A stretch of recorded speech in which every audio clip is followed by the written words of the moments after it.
0.5 million years ago, a friend of mine made a tool from a stone and defended his tribe's technology. Sorry for the technical term. It's a wheel, then a fire, and the rest is a blur. Throw a theorized plot in the pot with applied science, let it sit. I bet it streamlines your environs, yeah. What's a resource local to the grotto? The method isn't free until the mechanism follow that. Technology, innovate a difference, a feat of engineering, a system made efficient. There isn't a condition, complication, a revision where the answer ain't to build a more sophisticated widget. Idiot, tired of games, Bronze Age, Iron Age, weaponry in stellar form, shelter finer by the day. Livestock and vegetables that rose behind the hideaway. Mesopotamia out the motherfucking. If it's out of the bag, then it's out of the bag. If it's out of the bag, then it's out of the bag. If it's out of the bag, then it's out of the bag. Now that is a powerful cat. Now that is a powerful cat. Now that is a powerful cat. You take a lever and a pulley and a winch and a wedge. You get a labyrinth of aqueducts and pyramid steps. Before the Jesus Archimedes on that miracle tech. Year zero, you can build a future ribbon and head. Put a shoe on a horse, shoot a man with a gun. Steam powered bifocals and mechanical thump. Manipulate electricity, no it cannot be done. Yes it can, ain't a damn that could cancel the flood. True to human curiosity. At the tree of knowledge, pulling genies out of bottles. Stealing from Leonardo's. Plane, train, auto, hauling space age cargo. Bizarro technology, every day is tomorrow. Telegraph, telephone, you can blur a door. Sip Poughkeepsie from a cozy geodesic dome in Sydney. You could write a letter with no paper. You could fix anything with a laser. If it's out of the bag, then it's out of the bag. If it's out of the bag, then it's out of the bag. If it's out of the bag, then it's out of the bag. Now that is a powerful cat. Now that is a powerful cat. Now that is a powerful cat. You could get a robot limb for your blown off limb. Later on, the same technology could automate your gig. As awesome as it is, wait, it gets awful. You could split an atom willy-nilly. If it's energy that can be used for killing, then it will be. It's not about a better knife, it's chemistry and genocide and medicine for tempering the heck in a projector light. Landmines, Agent Orange, leaded gas, cigarettes, cameras in your favorite corners, plastic in the wilderness. We cannot be trusted with the stuff that we come up with. The machinery could eat us, we just really love our buttons. Technology, focus on the other shit. 3D printed body parts, dehydrated onion dip. You could buy a jet ski from a cell phone on a jumbo jet. TECHNOLOGY, it's the ultimate.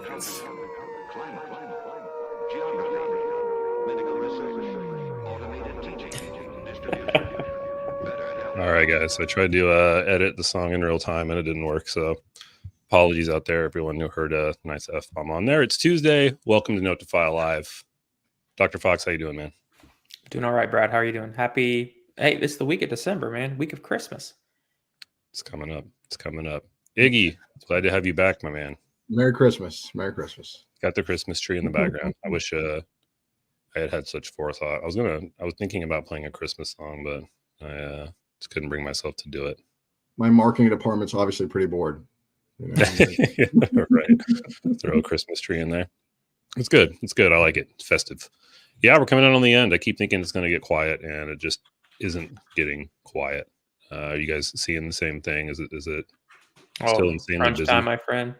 So a big financial thing out there to all the sites out there who are expecting huge payments in the next week. Be careful with that in taxes and business taxes. And you get this giant lump sum like December 30th and you don't spend it fast enough. Got to talk with your accountant, make sure that you do it all properly or else it'll be taxed pretty heavily. So it's big crunch time for everyone. NDA filings, money, trials, enrollments. Iggy, how's it going over there? Yeah, it's just been like you're saying, you know, it's unlike, I think, end of year for some other years we've had where, you know, pandemic years, people end of year were really just unplugging like mid-November, right? Like, and then this year it seems like they're trying to do 4x what they did last year in 2 weeks. I mean, we actually had more sites sign up in the last 2 weeks for Clinicom than we did in all of 2022. Dang. Put it that way. It's like Black Friday for Clinicom, man. Yeah, I don't know. Congratulations. Just like it's been like mad clearance. I don't know what's going on, but yeah. Yeah, that's wild. Yeah, pretty we have 2 site selection visits this week. We've been awarded 2 trials this week. So yeah, I feel like everyone's trying to cram it in, which you know, I've got I I've got expected it 2 to be sites meetings with investors for exits. So they're going to sell. So now we've got to Ooh. figure out that. So everyone is busy, man. I think I wonder if they're all either playing catch up from COVID or they're all trying to ride the COVID wave before it ends because there's a big deflation coming. Well, Maybe. I mean, I don't know about you guys, but I've seen a ton of getting emails constantly from people trying to buy sites. So I don't know if there's like a huge, I mean, not huge, but it feels like there's still a lot of acquisition going on right now, which seems weird. There really is a lot going on. I do some consulting for Gearson Lehman Group. I can't talk about the private equity groups or who they are and what they're looking at, but I can say that they're knocking on the door asking for information about SMOs, sites, which sites to buy, brick and mortar. Is it a network? If I buy a network, am I actually buying the docs? And I keep telling them, hey, if they're not FTEs, they're under contract. You're just buying a name, Right. People need to really understand what they're buying and what that portfolio comes with. And then also what really gives me good giggles is the really smart PIs that sell the site and they're like, hey, I'm retiring. I just sold you my business, and they are the business. Like without them, like what'd you buy? Right. Well, you sell your pipeline. If you build a good pipeline, that's what you're selling, because you're essentially selling the future work that you will be doing, not necessarily the money that's in the bank. Yeah, but I mean, to Iggy's point, like I think about this a lot because even in the conversations I've had, I'm like, to a large degree, these site owners and operators, they are the business. And a lot of it is based off the relationships that they have. And just because you hand a relationship over, all a PI has to do is not like you or not like your new coordinator or whatever the case is. And they're going to be like, no, I don't want to do this. And Iggy's point, like if they're not an FTE, which I don't know how common, I'd be curious to know what the percentage is. It's like contracted versus FTE. 34. 34? That's what the numbers I have is 34% FTE. Our FTE, that's maybe a little higher than I expected, but sounds about right. But Academic. Again, yeah, that makes sense. Well, they're not selling, so that's not really quite in the same conversation. But yeah, I mean, if someone bought me out and the doctor was like, I don't know who these guys are, I don't like them, then what have they bought? What they buy? Yeah. And so, I keep telling them, the SMOs are the most challenging because they front themselves as 3 times as many locations as they actually have, 3 times big of the site network of actual PIs. Just because you have a doctor that registered on your portal 3 years ago doesn't mean you actually have them, right? Or if they're available or they don't have a competing study going on. So really understanding that, I think understanding the pipeline. And then I love the SERS annual report. Like, I don't know if you guys have seen that annual report comes out. You guys probably already all over that. But I think every site should take a look at that, just because whenever I see those like revenue numbers and the profit numbers, and I always get a good giggle, like seeing like, we're doing pretty good compared to some other people, or we're not, or, just kind of setting realistic expectations of what other sites are going through. And then, looking at that compared to the average of 3 to 8x EBITDA of what the sites are getting right now.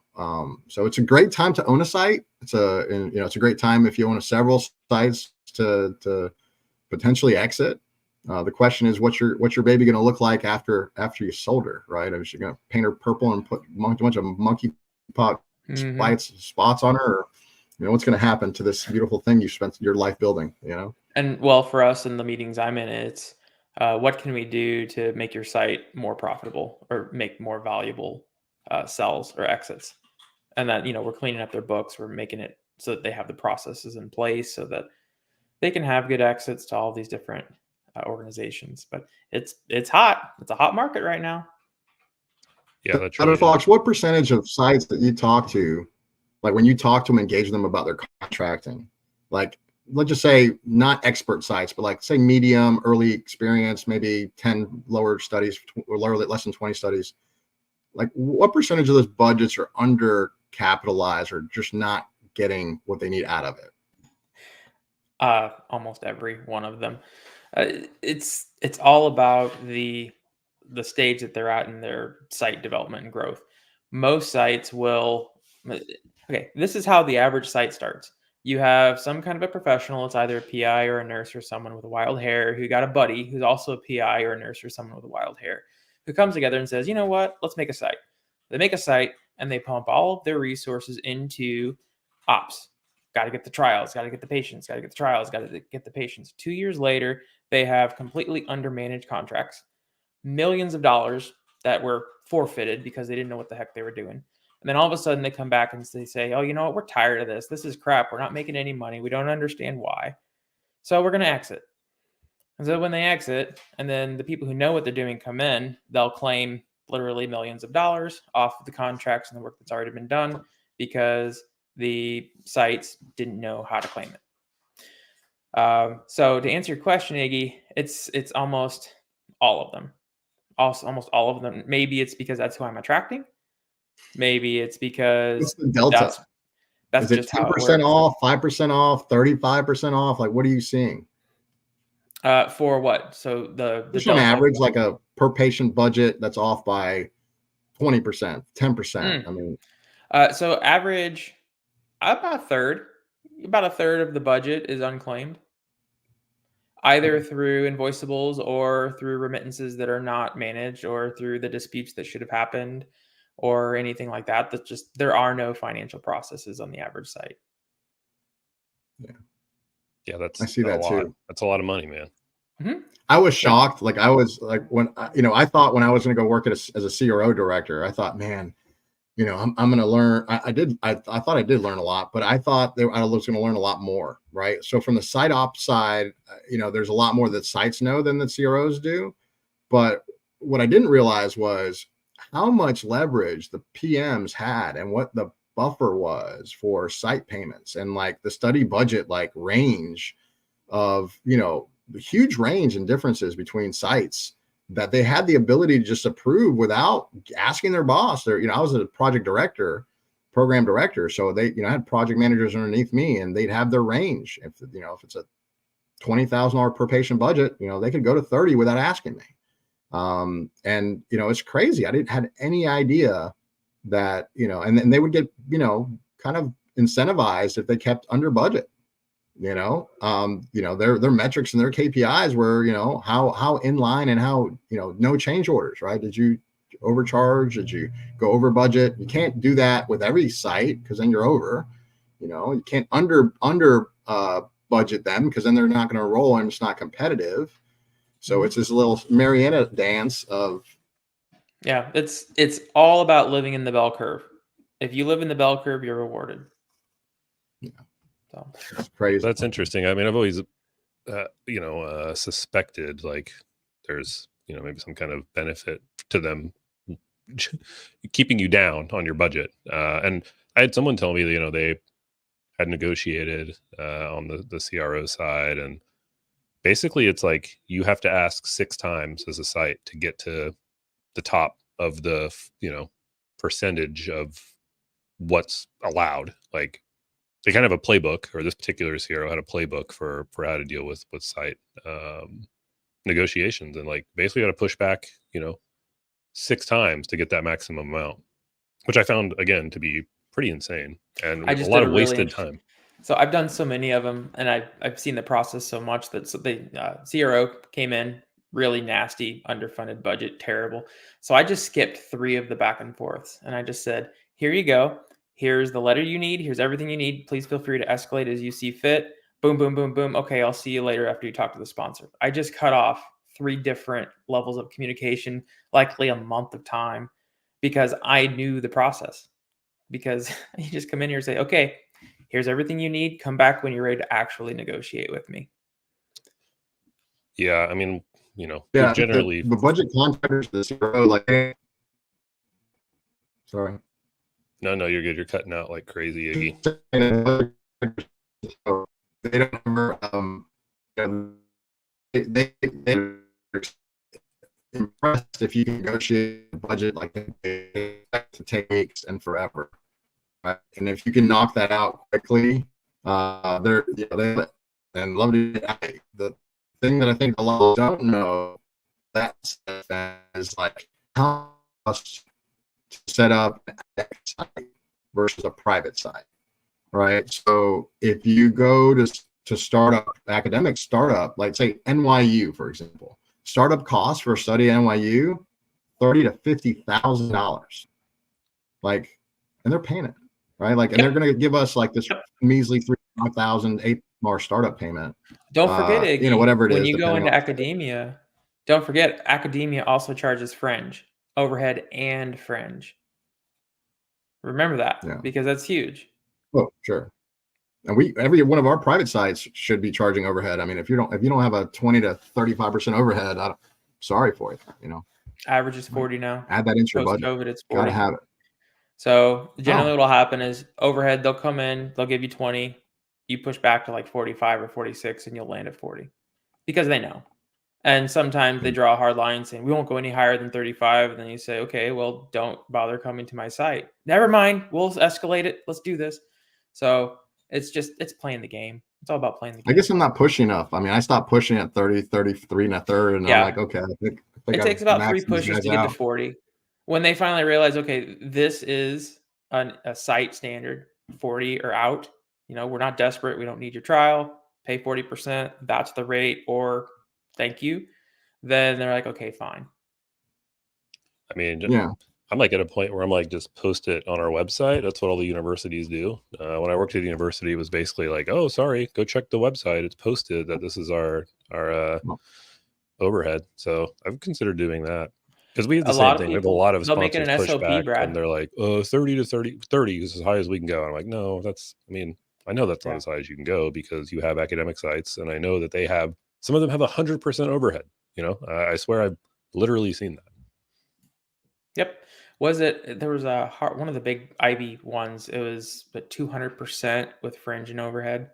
So you're paying like twice the overhead as the base cost. Wow. Completely insane. It gets stupid. It's insane. And that's why drugs cost so much, folks. Right. You know? Yeah, well, and they're generally not the ones filling up the sheet with enrollment, generally. Right. At all. Depending on the type of study, that may be, you know, not true, but usually you look at these newsletters and it's usually not huge. Well, going back to buying a name, Brad, you're buying the KOLs, the key opinion leaders, you're buying their names. That's what you're buying when you spend that ridiculous amount of money at the universities that don't produce. It's really sad too, because like those doctors are not incentivized to put a single patient in that study, right? Like they're on salary. So they're not going to push any harder than if you gave them $10 or 20, like they're doing the same pace, you know? And so, I mean, I just really that's what I love about the private side industry. I love the speed to trial, the speed to enrollment, how to make that faster, better. You know, I'd love to hear from you guys, like things that you guys have tried and has been work for you guys that just, you know, really help with enrollment or acceleration of your trials.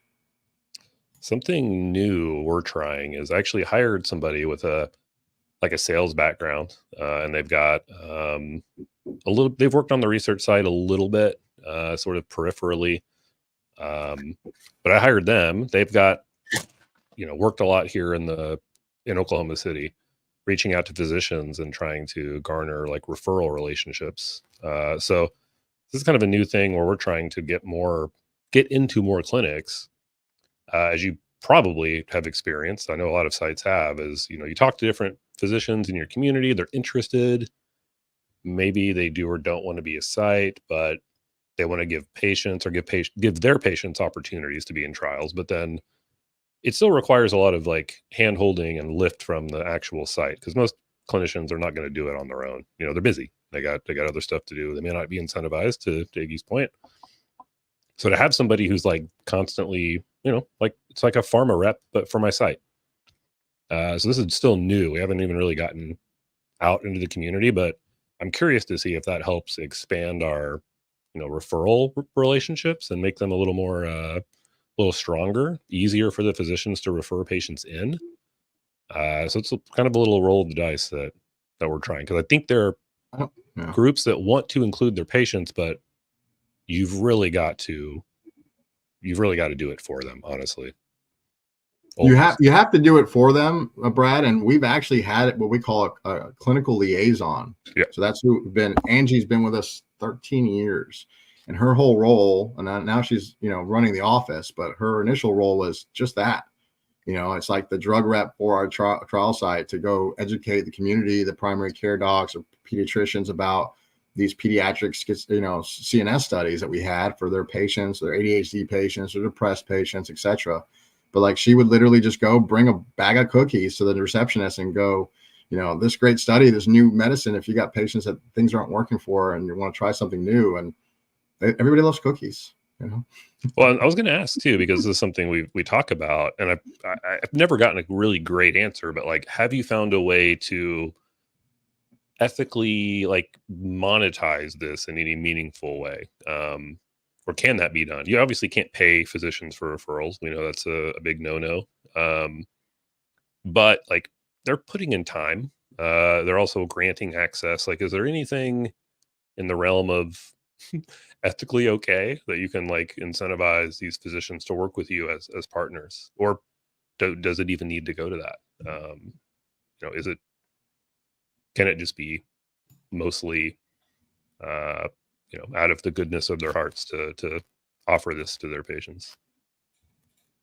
So I could say one thing on that, and that is, if you're reaching out to physicians when you have a trial that you are enrolling in, you're too late. It's a relationship that's being built not off of a trial, but off of your site to that physician.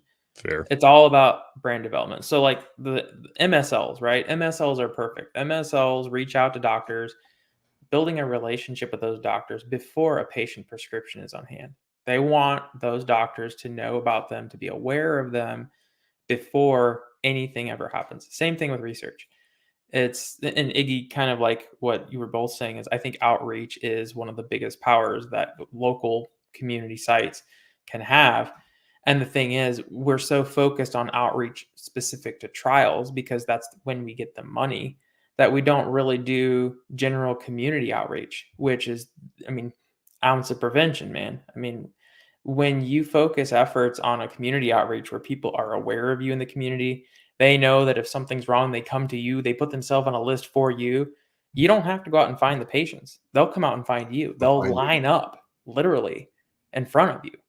But you have to invest in that community outreach before there is a trial at hand.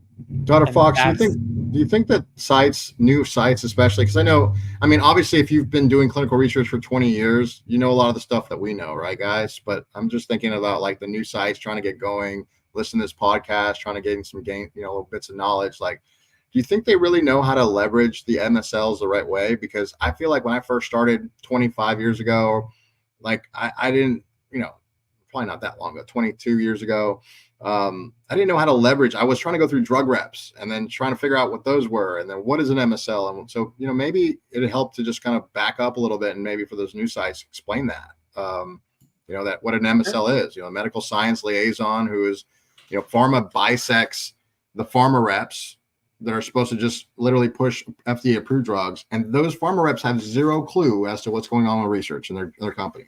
They don't know. They will never know. They're never going to be told. And it's a completely different firewall that pharma has up. And then the medical science liaisons are supposed to be the brand experts for those drugs, but they also have an idea of what's going on in research. And if you want to get a study with a sponsor, your drug rep's going to know diddly squat about that. And your MSL, your medical science liaison, that's who you want to find to try to find about getting into the next study. And if you're asking about a study that's already gone, you're late. A little trick for you, Iggy. Every MSL who has ever interacted with a doctor, right, has placed that doctor on their contact list. They've got this big contact list of doctors. That's actually how they are rated. That's how they get their bonuses, is how many pitches can they give to these doctors, right? One of your best sources of clinical trial opportunities is not the MSL. It's the doctor. How many trial opportunities get lost in a doctor's email box? What do you think? Yeah, I bet there's a lot. It's very sad. Depending on your setup and your savviness of PI. Some PIs are great; they'll forward everything. But I know for a fact there's a lot of PIs, but regular doctors might not get those opportunities. All doctors, yeah, fair. All doctors, doctors, and if you have the doctor's ear, the MSL, it's a good start. But if you have the doctor's ear and you have hundreds of people looking out for trials for you in your community, and they all forward them to you because they know you're the research expert in the community, you've got a huge pipeline. And I mean a huge one. Much more, because I found MSLs are okay, but oftentimes they're actually going to hold the clinical trial opportunities hostage. I'm not going to put you in for this trial unless you let me talk to your doctor. I've had that a lot. Yeah, I mean, and even then, MSLs are, like everything else in the industry, not really a monolith. Like, some make the recommendations, some seem to be as clueless as a pharma rep. So really, you got to sort of feel out, what the role and like how locked in that MSL is. I tell people this, like, the whole reason I'm in this hospital system that I'm in is because of an MSL. And I actually approached them and kind of reverse engineered it, because I was like, hey, you're a local MSL in a therapeutic area I want to get into. Do you know any doctors who, you know the doctors, all these doctors, you know anyone who you would take trials to or who's interested? And she just made an introduction, and it kind of went from there. So, it can happen all kinds of different ways. I was going to ask you, like, how'd you got your first study? So that's your study origin story, Brad? Yeah, I had a, just because I'd been in the industry, I got some studies before that were, just relationships I had with CROs and sponsors.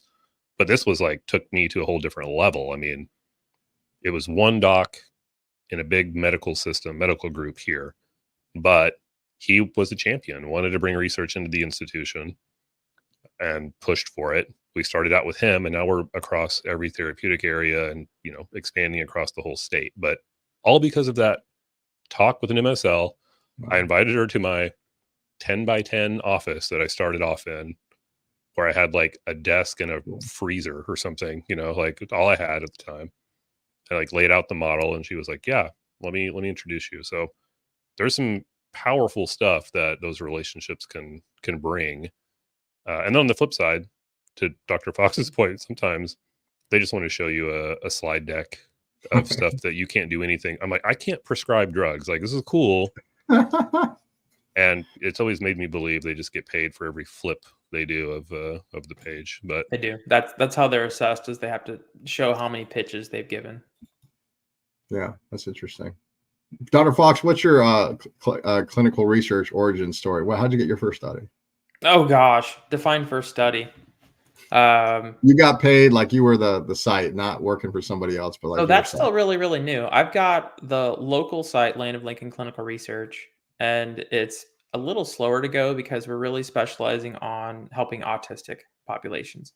We want to be an autism-friendly clinical research site. And because that's so specialized, it's going to take some time to develop that. On the CRPN side, yeah. So we've got on the global side, I just got my first national sponsor. So we're doing a pilot study across 10 of our sites. It's a simple study, but it's the first sponsor. So we're making sure that that's correct. We've got to have all of our contracts in place. But to answer your question, it's all about who you know. This opportunity just so happened to come across from one of our collaborators. The collaborator said, hey, let's do this. The idea was to work with them. And then finally they realized, this probably isn't for me. This is more for you. So they kind of ducked out and they said, okay, this is perfect for CRPN. It's exactly why it was built. So again, it's all about who you know. It is. What about you, Iggy? Yeah. Your first trial experience. Man, that's a bad story. No, that's a bad and good story. I was T-boned in a call. I was on my way to medical school at Northwestern, and I got in. I got a really good MCAT score, and then I got T-boned. I was working nights as a bartender, and I was doing my microbiology master's. So I came home, and my dad's got a pretty big, busy psychiatric clinic, never done clinical research before. And we get a fax over the mail, and I had to sit out for a year. So I had an interim year. I had to do something. Get a fax over the line. This is back in I'm dating myself here. A fax over the line from DCRI, do clinical research institute, says, we'll pay you $500 a patient. It was called the LEAP study to capture AEs on SSRIs in children. Yep. Right. We ended up being like the number one enroller in the world for that study. Like, because that's all I was doing. Right. So everybody else had like 40 studies going on, like didn't even care about this little tiny baby $500 per patient budget study. Right. And me, 22 years old, I'm dating myself decades ago, was thinking, oh man, $500 a patient. Let me put up, Heck hundreds of yeah. people in this, right? Anyway, so we got that, and then all of a sudden, a gentleman named David Volcano. I don't know if you guys know David. Oh Volcano. yeah. Oh yeah. This is before he was kind of famous. I was asking him, like I was like this young entrepreneur person, like, how do I get a study? I need a sponsored study. I don't, they're offering me investigator initiated studies. I don't want to write protocols. And I wrote like 14 investigator initiated studies, showed them the data, and then David helped us out. And I think David got me my first study. And so, a couple of years ago when he won that big award, I was like, standing up, just, I love that guy. Very well deserved. He's helped so many people launch. Oh my God. Yeah. He's like a prodigy. That's awesome. I want to point out something interesting in that story I think about all the time is that there's like a certain irony, I think, in that it's almost like the smaller you are, then the more efficient you can be, if that makes sense. And I still sometimes have to think really hard about like how much it makes sense to continue growth when if you were sort of smaller and focused, you can really kick ass. And I think a lot of people make the mistake of trying to do too much. And I'm guilty of that too sometimes where, try to do too many things. But if you can give something that focus, your coordinators don't have 9 studies each. They can actually buckle down and, do an amazing job. So I think that's lost. And maybe that's me reminding myself. That was year one for us, right? And so now we're at the, dozens of studies, very focused. Yeah. But you're right. I mean, I went through that life cycle a second time for the second or third largest surgical center in the country, Eye Center South. They had no research. We started their research division. The Hearsink family, if you ever look at, UAB Medical School, it's called the Hearsink Medical School. So this top-notch surgical ophthalmological place. They had no research there. And so I did it a second time from scratch. And I realized that then I was thinking, let's just get 13 different TAs, right? Like get it, all these surgeries are doing all these different kinds of surgeries, not just ophthalmology, plastic surgery, dermatology. Let's just get everything. And I think you're right, Brad. I think if you can really specialize, like at Harmonex, we're CNS, mainly neurology, CNS, some that, other stuff, and device. But that's our focus. So people know, like, if you really need an expert for pediatric CNS research, go to the Handals in the South, right? Like that's just well known. And I think that you get that niche. But I think if you start becoming everything to everybody, all those pharma companies, some of them come and go. Some of them don't leave phase 2, right? And that reputation is harder to build because you're rebuilding every time, right? And that's tough to manage and maintain. But I think there's been some, AMR in Miami, Dr. Rosen, his partner there. I think there's been some velocity. There's been some examples of people that have been able to do that at scale. And I really think their success is really about who they hire more than their model. Like a lot of broken sites have horrible CRAs, like horrible coordinators, right? And like if you get certified coordinators and only hire certified coordinators, you're going to scale a lot faster. Yeah, no, and that's fair. I think, it's not that I'm not saying it can't be done and it can't be done well, because it certainly can. I think, again, for me, it was just learning to sort of crawl before you sprint, because everybody wants to jump in and sprint. But I think it's not, it's a lot, much more easily said than done, especially in this industry. And Nelson is a great extreme example. Beast, I knew he was going. I knew he was this way, not this hardcore, but 3 screening studies with 70 FTEs is insane. So it obviously that level of specialization can work out really well, even though I think, everybody diversify is like what sort of pounded into your head, but it makes more sense to stay very focused. Good job, Nelson. You're looking at the natural progression of business in itself, the balance between being nimble and flexible versus the balance of being having security, having a battery behind you where you can be a little more selective on what you do. And I think that, and we see that in sites all along, like I said, those mom and pops with, they're living remittance to remittance. They kind of just scrappy, have to figure things out and be innovative because they have to, versus the ones that really don't have to change a whole lot of things because everything's taken care of, like the academics, right? The state-funded academics, where there's really no incentive if they do well or do not, because there's no skin in the game. You want to cut drug prices, just take the academics out of the circle, right? I'm not saying that because I don't want to get written off, but I am saying that if you look at 200% indirect cost rates versus productivity, how much is a name worth? And if you were to just distribute a fraction of that to the sites that actually enroll the patients, maybe you can enroll a lot faster.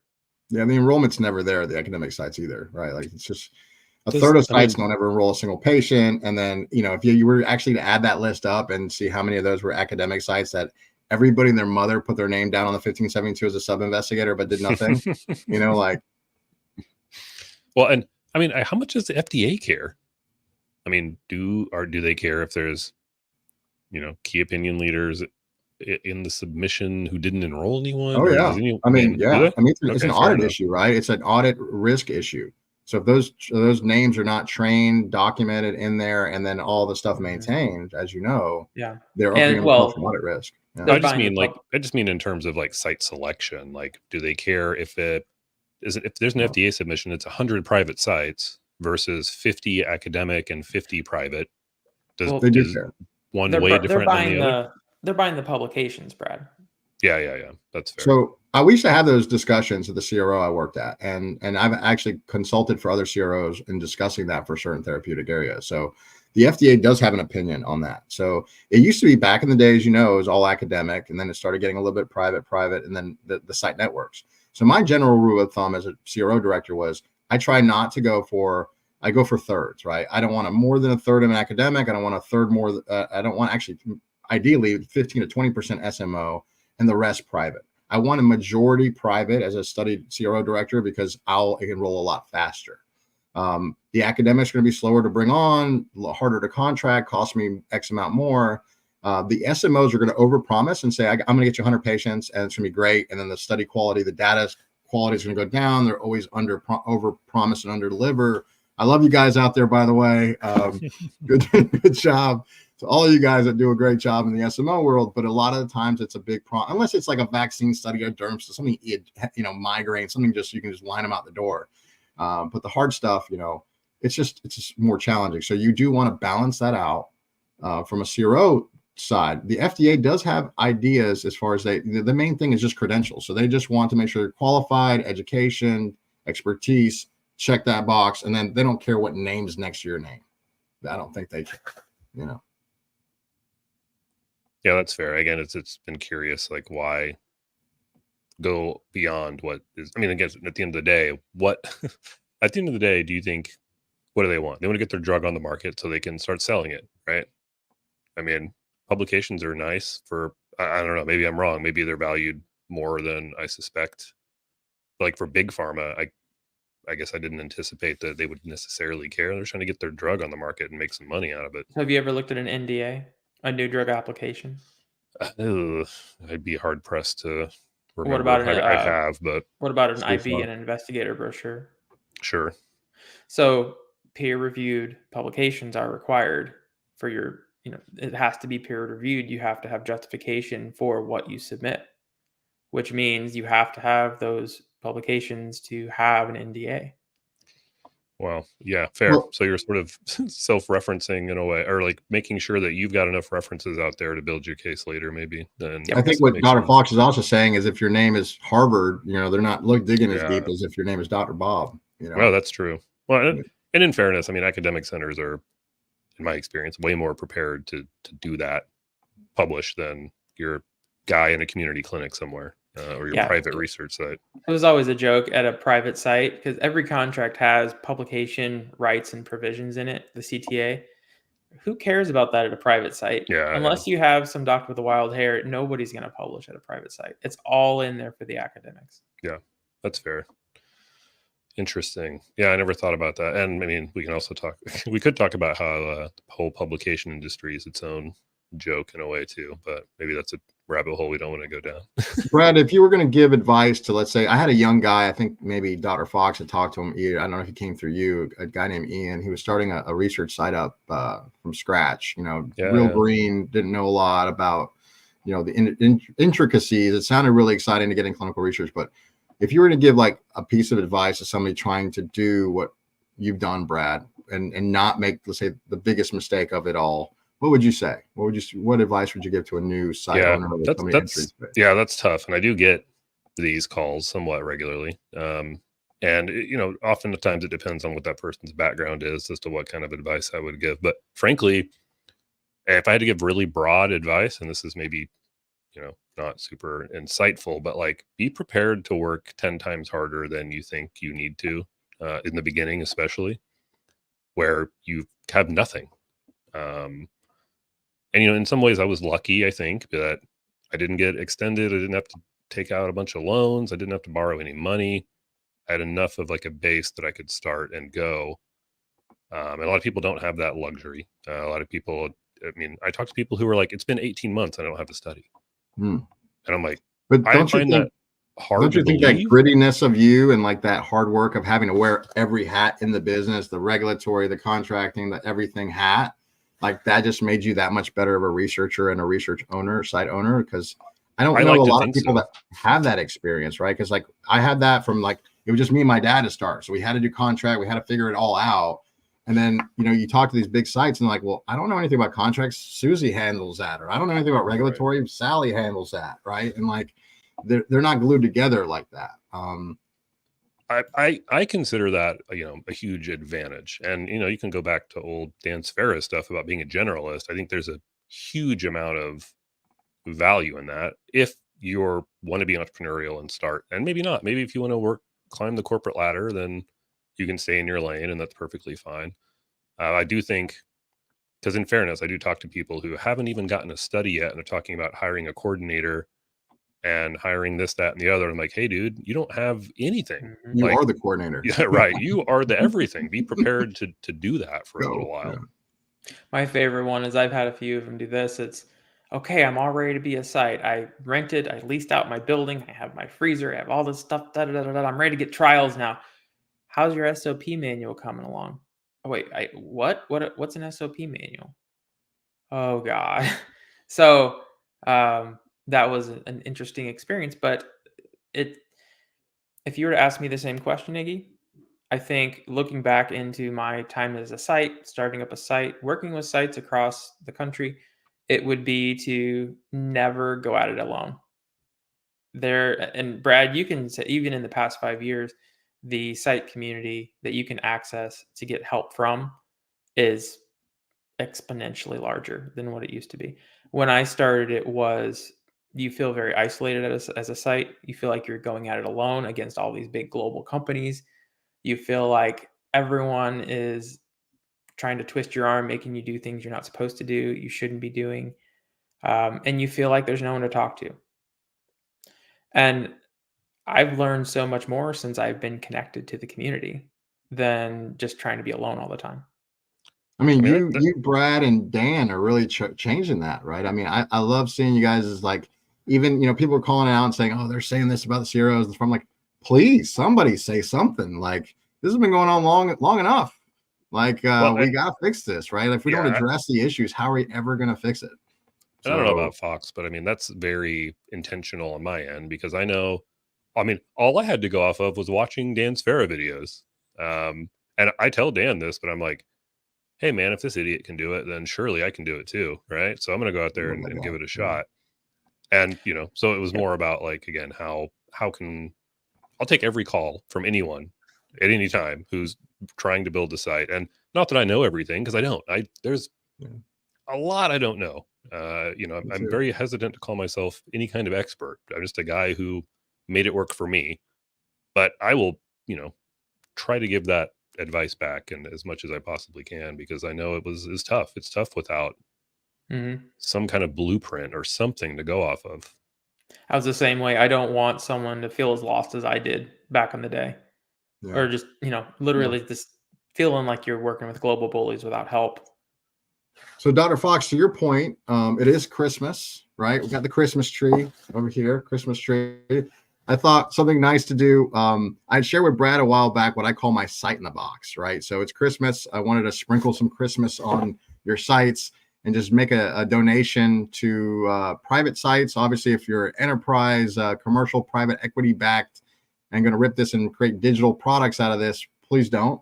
It's copyrighted. But if you're a private site, want to use this for your own purposes, I wanted Brad to see if he could share a zip file with everybody. It's what I call a site in a box, complete checklist of all the checklists you might need to open a site.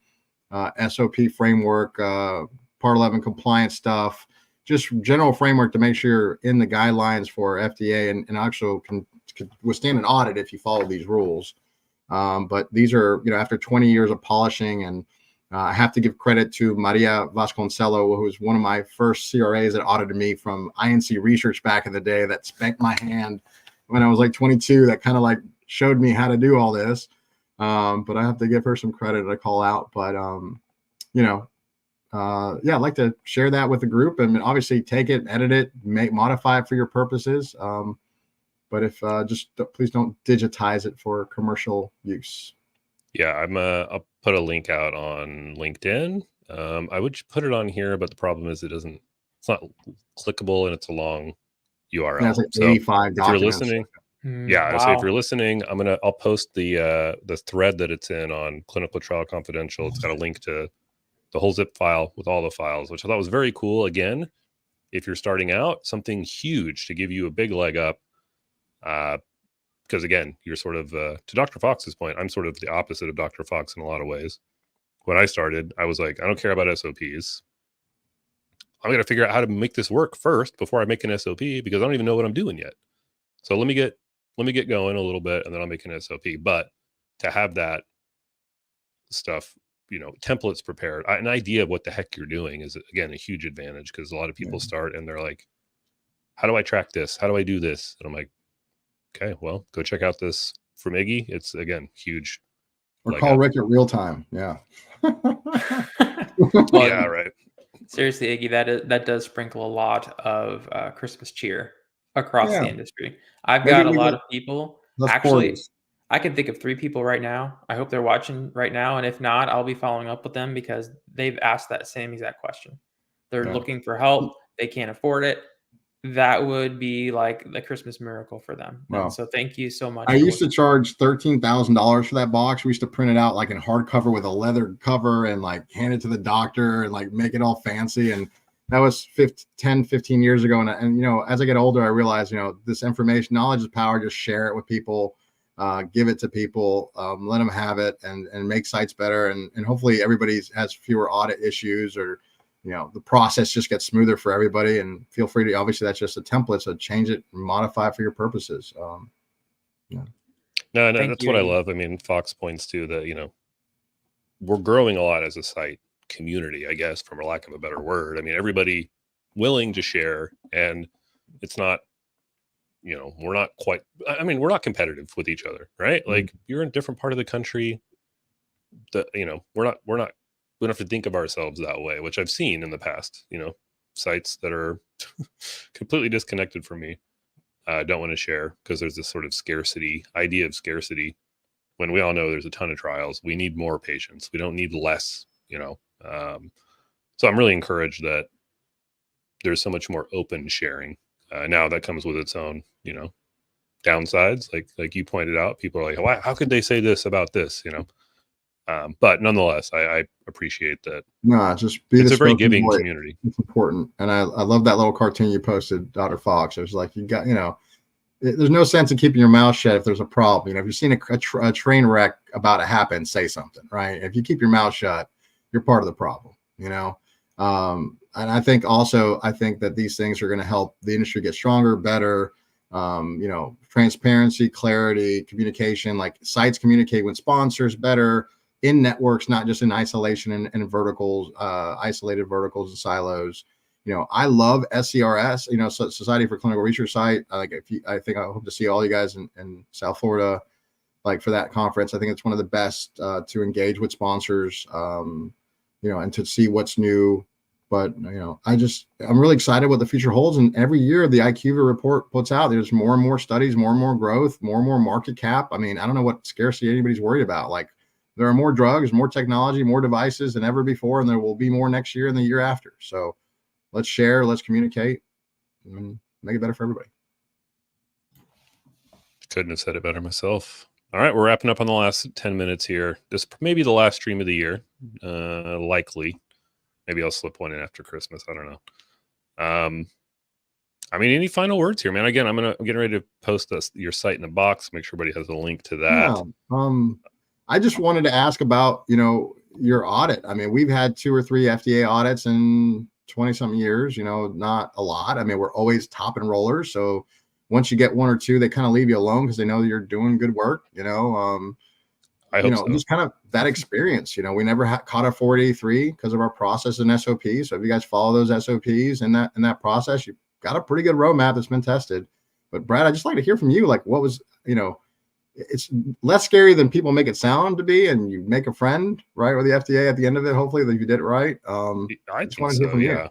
Yeah, I didn't. I mean, it was not as intimidating as I thought it would be, and I've been sort of more peripherally involved in FDA audits in the past, but not really like, I coordinated this trial. It's one of our earlier trials. We're coming up on like 4-year follow-ups now, but we it was one of those where we beat out all the academic centers by ×3. Anyways, again, I thought just being a lot of it was just in my communication with the auditor, just being a human being. I've read so much guidance about like what to do in audits and heard from people that are like, don't let them look at anything. Don't say anything you're not supposed to say. And I'm like, dude, don't say anything unprompted. And I'm like, okay, well, they're not here to like destroy you. It's okay. Like treat them like a human. I feel like that went a long way. I don't know. Again, I did a podcast about it. You can check out, which maybe a month or so ago, I think Dr. Fox was on there. I talked pretty in depth about it, but I'd say just stay calm. If back to Iggy's point, like, if you have a good process and you're following it, I think the odds are very likely you're going to be fine, right? Like stuff happens, man. This is life. These studies are messy. Nothing works the way it's supposed to, right? People understand that. Just make sure that you're following the rules. You're making sure everything, can be, what's the rule? Like you want to be able to pick it up and know the story without having to fill in gaps, right? Like just think that way as a coordinator. Make sure everything is well documented. I don't know. I feel like we overcomplicate things so often. It's not that hard.